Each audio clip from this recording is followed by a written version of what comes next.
Hi creatives, I am Dima and you're welcome to another interesting pattern drafting tutorial. On today's tutorial, I'll be sharing with you how to cut this stylish oversized shirt with collar. If this sounds like what you're interested in knowing, then you have to stick around till the end. I didn't just share how to to cut the shirt, but also the collar, yes. How to make the cut together collar and also the separated collar. You won't want to miss any part of this video as it will benefit both a beginner and an advanced fashion designer. Without wasting much of your time, let's get right into the video.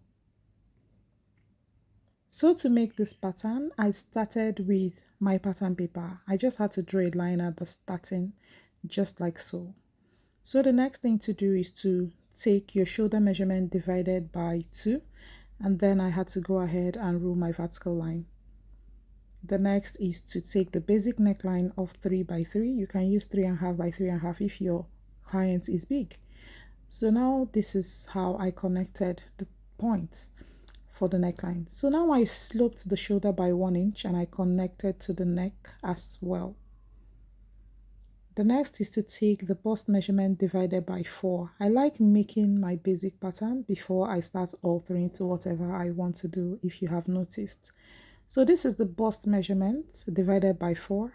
The value is what you're going to put here. So if it's 40, what you're going to put here is 10. 40 divided by 4. So now the next is the front half length, which is what I marked right now. You can use your client's front half length here, 17, 17.5, 18, whatever it is, okay?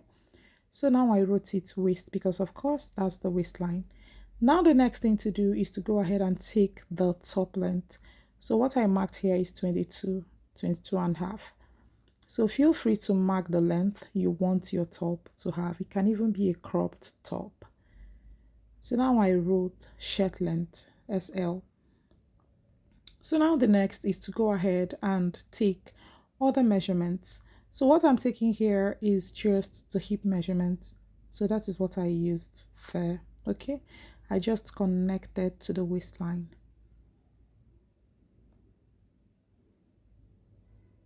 Just like this. So I didn't bother to shape it or anything like that because it's not a fitted, top. So here I dropped by 5 inches, came in by 3/4, and I used that to draw the armhole. So what I measured here is half of the armhole measurement, and I used my armhole curve rule to connect these points and draw my armhole, just as you can see. Now I just had to write F, which is front, and then go ahead to drop the armhole. So I had to drop it by 2 inches. You can drop by 2.5 or 3 depending on how big your client is. So the bigger the person, the more you're going to drop it, because this determines what the sleeve will look like. So now this is how I connected it to the rest of the armhole, and where I put those arrows is what matter right now. The initial armhole does not matter. I hope this makes sense. So after this alteration, I had to go ahead and extend the shoulder.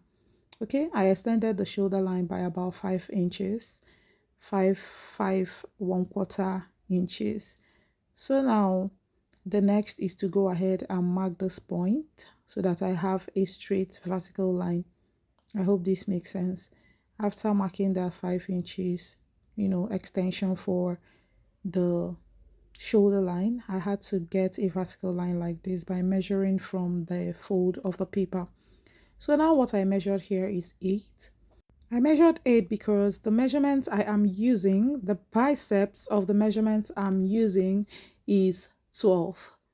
Okay, so 8 will give 16 because I'm adding extra 4 inches. That is 2 inches for the back side and 2 inches for the front side. Okay, so what I marked here is 8 inches. I hope this makes sense. So now that is also why I dropped the armhole by 2 inches. Okay, having said that, I will go ahead and also, increase the width of the shirt. Now I'm making it the bogus shirt or the oversized shirt that it is.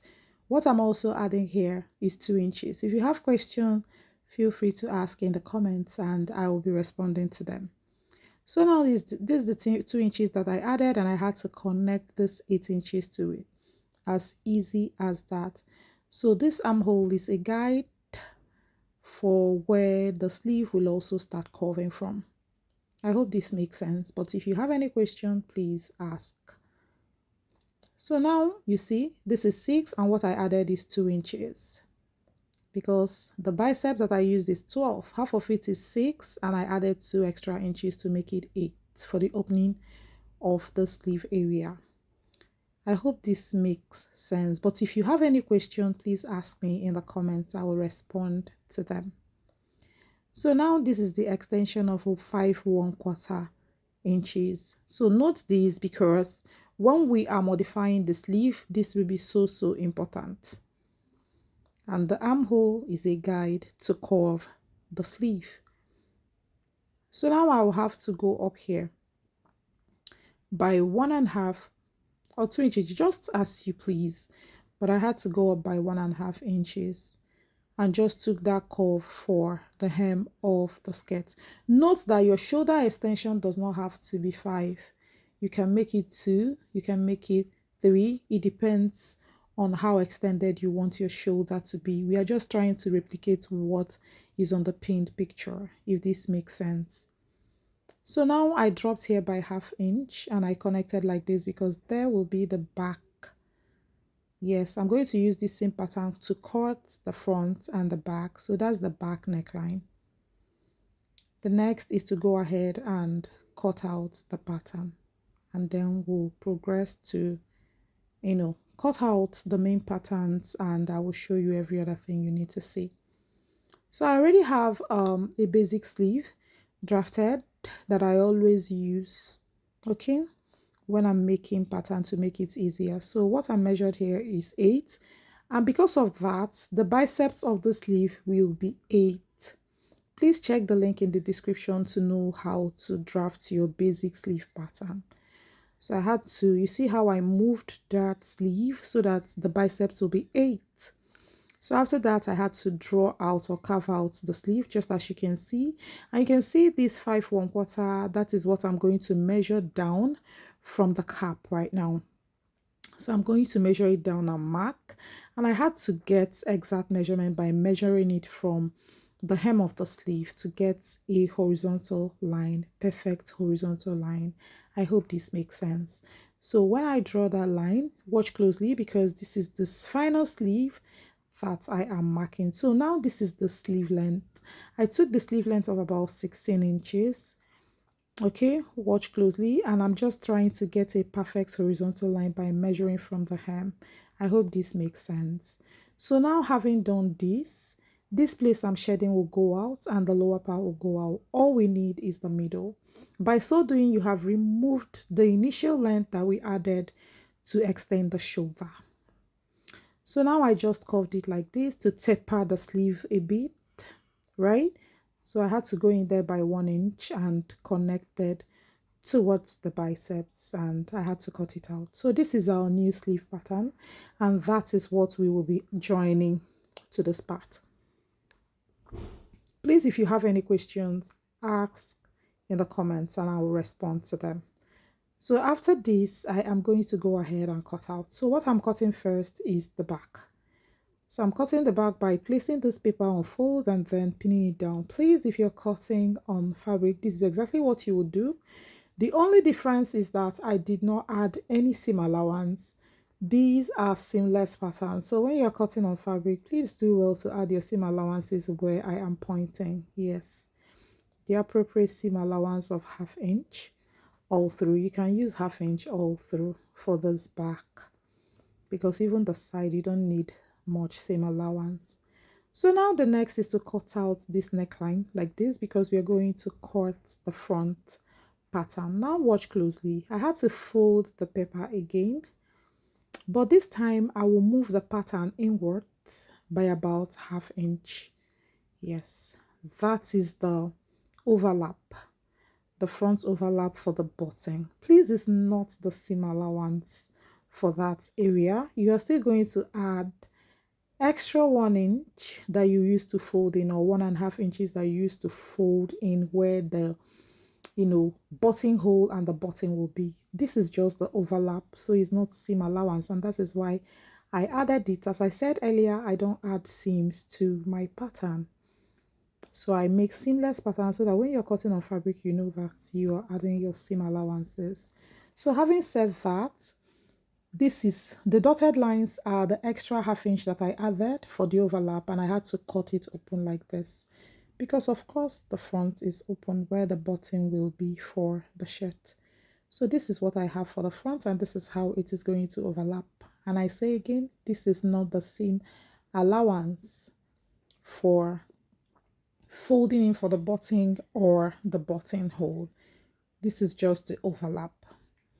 So now I'll go ahead and stick it all together after cutting the sleeve. So now this is what I have. You can see how perfect it's looking already. So I'm going to stick up the sides and stick up the shoulder, which I have done right here. Just as you can see, I've sticked it together. So this is what it looks like, the stage of the oversized shirt right now. Now the next is to join the sleeve. So before we join the sleeve, I'm going to cut it on fold as well. Just like this, place it and then cut out. So after cutting out, we are going to go ahead and add it, fix it to the pattern.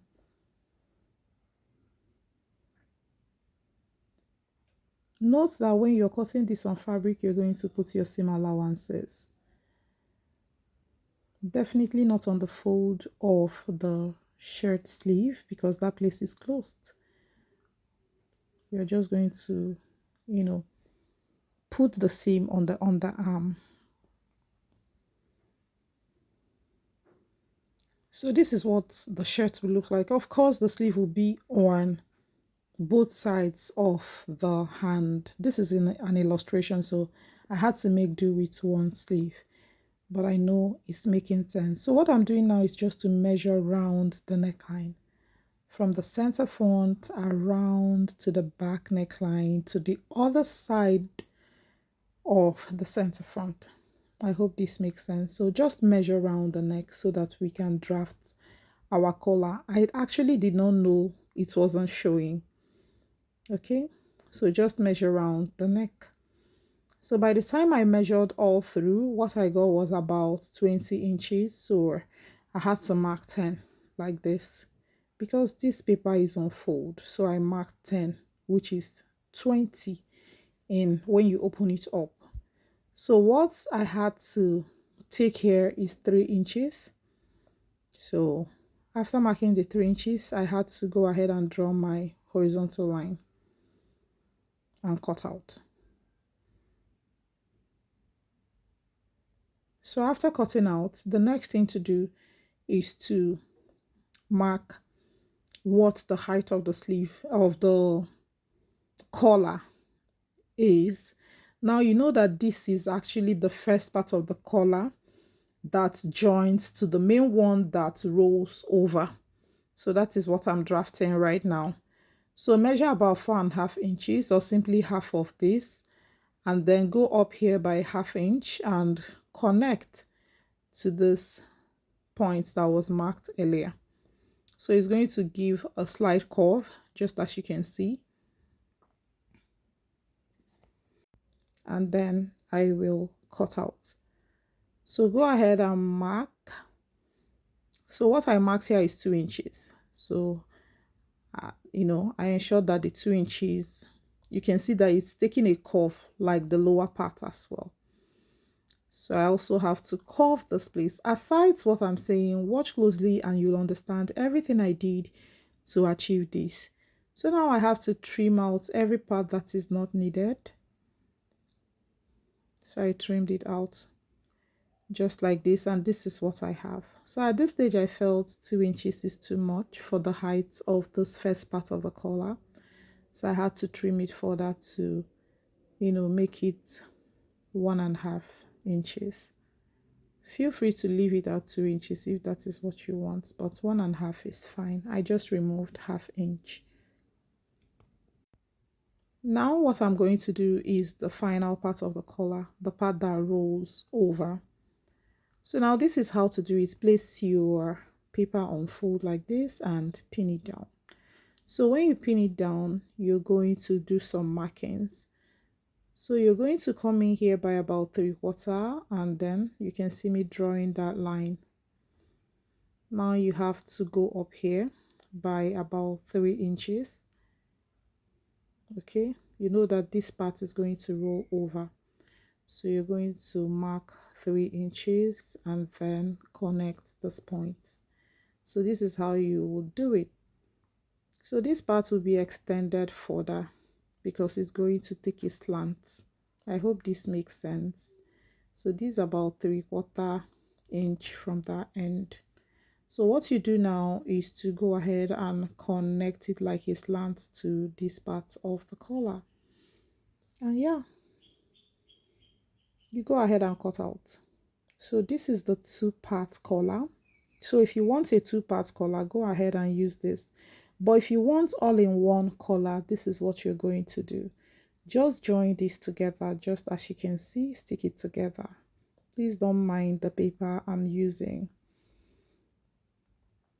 So, but it's very clear what I'm doing there.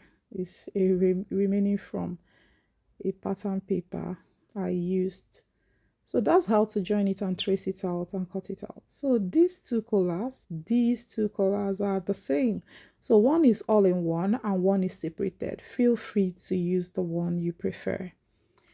So now this is the separated collar and this is the all-in-one collar. But for this tutorial, I'm going to use the all-in-one because it will be easy for me to attach on the neckline because this is paper, right? But it's the same. Feel free to use the one you want. So now you can see how I am using my masking tape to, stick the collar to the neckline. That's exactly what you're going to do. Stick it up to the neckline just as I'm doing. Of course, you're going to cut this with your seam allowances. Please interface the collar with cloth gum if you want it to be slightly thick, or something stronger, a stronger interfacing if you want it to be thick, to be very, firm. But I feel cloth gum is fine. So this is what it looks like after I am done. Please don't forget to put your seam allowances while cutting. Also put your interfacing along where you want to put your buttons, and of course the buttonhole is very, very important. Okay, you will add your seam allowances on that center front about 1 inch to fold in the button area and the buttonhole area. So you can see the pattern I'm trying to draw on this. This is just to replicate the design we have on the shirt. You're going to turn up the hem of the sleeve like this and make sure to cut the designs to rhyme with the fabric. You can see that they altered the design, the straps and all, how they placed it. So you're also going to look at it if you're using striped